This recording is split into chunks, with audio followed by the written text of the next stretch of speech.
जादूगढ़ नाम के गांव में चंदन नाम का एक मटके वाला रहता था। उसकी पहली पत्नी गुजर चुकी थी, जिसकी लड़की थी राधा। चंदन ने दूसरी शादी कर ली। दूसरी पत्नी निर्मला की बेटी थी नेहा। निर्मला की जब शादी हुई, वो राधा से सौतेला व्यवहार करने लगी। वो उसे घर का सारा काम करने बोलती और कभी कभार उसे रात को भूखे पेट ही रखती थी। जब चंदन मटके बेचकर आता तो निर्मला काम करने लग जाती और उसे झूठा दिखावा करती। राधा का शांत स्वभाव होने के कारण उसकी माँ उसके इस स्वभाव का फायदा उठाती थी। अब निर्मला उसे बहुत सारा काम बताती और खाने में रूखा सूखा दिया करती थी। एक दिन निर्मला बाजार से बहुत सारे फल खरीद कर लाती है। वो खुद उसमें से सारे फल खा लेती है और बचे कुचे अनार राधा को देती है। ए राधा, ये ले अनार खा ले, नहीं तो बोलेगी कि माँ कुछ भी खाने को नहीं देती। नहीं माँ, मैं ऐसा क्यों बोलूँ। हाँ, आजकल की लड़कियों का क्या भरोसा। राधा वो अनार लेकर चली जाती है और अपने घर के बगीचे में बैठकर खाने लगती है। कुछ अनार वो खा लेती है और कुछ अनार के दाने नीचे जमीन पर गिर जाते हैं। वो उदास होकर वहां बैठकर रोने लगती है। 8 दिनों बाद आंगन में एक छोटा सा पौधा उग जाता है। अब उसे देख राधा बहुत खुश हो जाती है। राधा उस पौधे का प्रतिदिन ख्याल रखती थी और घर के काम भी किया करती थी। एक दिन उसके पिताजी की तबीयत बहुत खराब हो जाती है, इसलिए वो घर पर ही आराम करने लगते हैं। अब घर में कमाने का कोई जरिया नहीं रहता और इसी के कारण निर्मला घर में हमेशा झगड़े करने लगती है। ऐसे ही बहुत दिन बीत जाते हैं, मगर चंदन के ठीक होने की कोई संभावना नहीं दिखती। अब निर्मला तंग होकर नेहा को लेकर अपने मायके चली जाती है। राधा अपने पिताजी चंदन का अच्छे से ख्याल रखती है, मगर घर में अब अनाज का एक भी दाना नहीं बचा था। वो अब घर के पीछे के बाग में जाकर रोने लगती है। तभी अचानक, राधा, राधा। कौन है? ये आवाज़ किसकी है? राधा, मैं हूँ, अनार का पेड़ जिसे तुमने लगाया है। क्या तुम बोल सकते हो? हाँ राधा, मैं जादुई अनार का पेड़ हूँ जिसे तुमने बनाया है। राधा, रोना बंद करो और क्या समस्या है मुझे बताओ, मैं तुम्हारी मदद करूंगा। तुम मेरी क्या मदद कर सकते हो? तुम मुझे अपनी समस्या तो बताओ, फिर देखो कमाल। मेरे पिताजी की तबीयत बहुत खराब है और सौतेली माँ भी घर छोड़ के चली गई है। घर में खाने के लिए कुछ भी नहीं है। अब मैं खाना और पिताजी के इलाज के लिए पैसे कहाँ से लाऊं? ऐसा कह के राधा फिर से रोने लगी। तभी अनार के पेड़ पर बहुत सारे अनार लग जाते हैं।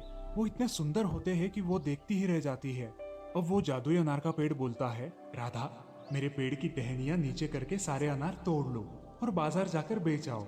उससे जो भी पैसे मिलेंगे उससे तुम खाना और दवाइयाँ खरीदना। पेड़ के कहे अनुसार राधा अब सारे अनार निकाल लेती है और उन्हें एक टोकरी में डालकर बाजार में बेचने के लिए बैठती है। अनार कैसे दिए? 50 रुपए किलो। सिर्फ 50 रुपए? 2 किलो दे दीजिए। देखते ही देखते उसके सारे अनार बिक जाते हैं और वो जल्द ही घर लौट आती है। घर जाते समय वो अपने पिताजी को दवाई और कुछ खाने का सामान लेकर जाती है। खुशी खुशी अपने पिताजी को भरपेट खाना खिलाकर दवाई देती है।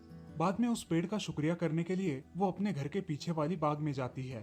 तभी उसे वो पेड़ फिर से अनार से भरा हुआ नजर आता है। हे जादुई पेड़, तुम्हारा धन्यवाद। आज तुम्हारी वजह से हमने इतने दिनों के बाद भरपेट खाना खाया।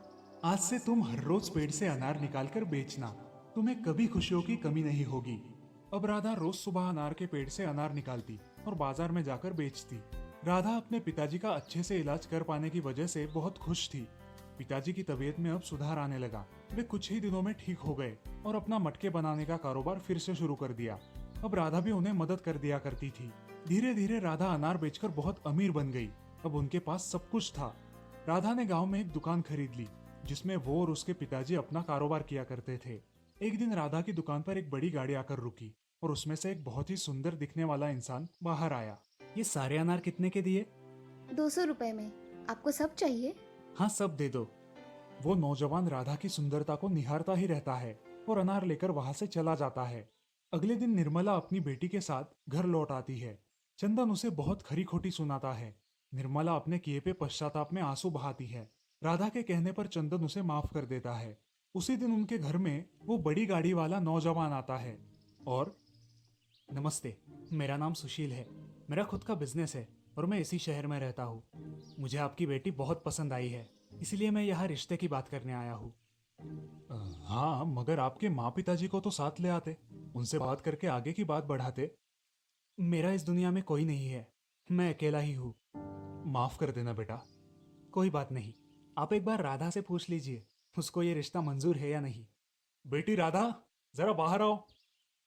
तुम्हें ये रिश्ता मंजूर है? राधा शर्माकर घर के अंदर चली जाती है। जल्द ही उन दोनों की शादी होती है।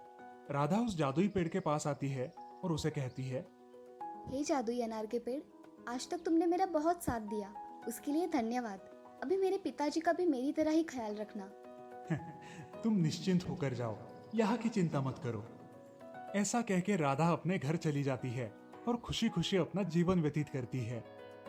इस कहानी से हमें ये सीख मिलती है कि हमें किसी के साथ बुरा बर्ताव नहीं करना चाहिए। अंत में अच्छे लोगों के साथ अच्छा ही होता है।